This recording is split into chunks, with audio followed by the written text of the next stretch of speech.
নমস্কার সবাইকে। আমি বাপি দেবনাথ ওরফে নীল, আগরতলা চন্দ্রপুরের বাসিন্দা। দীর্ঘদিন কলকাতায় আছি কর্মসূত্রে এবং আগরতলা উমাকান্ত একাডেমির প্রাক্তনী।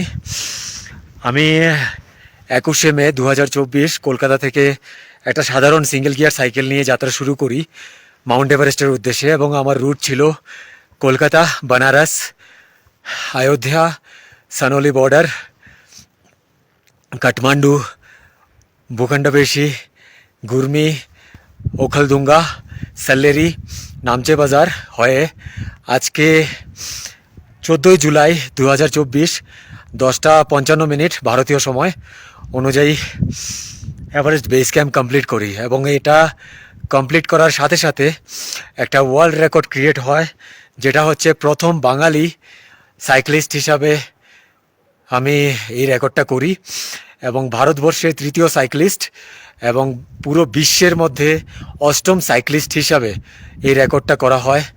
সাইকেল নিয়ে মাউন্ট এভারেস্ট পর্যন্ত পৌঁছানো, তাও কলকাতা থেকে।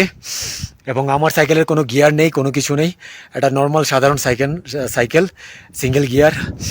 এই পুরো সাইকেল জার্নিটা আমি আমার বাবাকে উৎসর্গ করেছিলাম, এবং সেই সাথে এটা যে রেকর্ড ক্রিয়েট করবে সেটা আমি জানতাম না।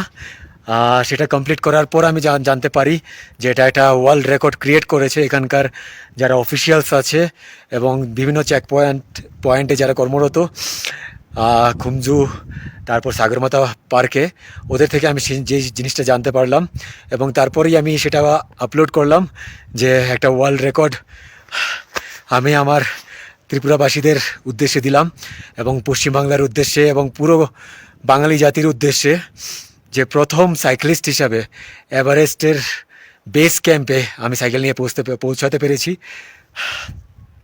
সেটা অনেক বড় পাওনা আমার কাছে, আর অবশ্যই আমার ভারতবর্ষের জন্যে অনেক বড় একটা প্রাপ্তি, একটা বিশ্ব রেকর্ড তৈরি হলো।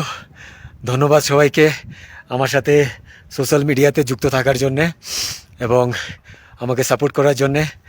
আর এখানে শুরুর থেকে যারা আমাকে সাপোর্ট করে যাচ্ছিল, সাউথ ত্রিপুরা ইউথ, আর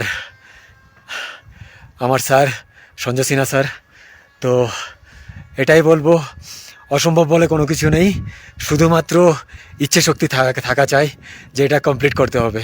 অনেক দুর্গম রাস্তা দিয়ে আমাকে আসতে হয়েছে, অনেক মৃত্যু মুখে আমাকে পড়তে হয়েছে, কিন্তু আমার শুধু একটাই ইচ্ছে ছিল যে এটা আমার কমপ্লিট করতে হবে, যে কোনো মূল্যে হোক কমপ্লিট করতে হবে। তো সবাই ভালো থাকবেন, আশা রাখি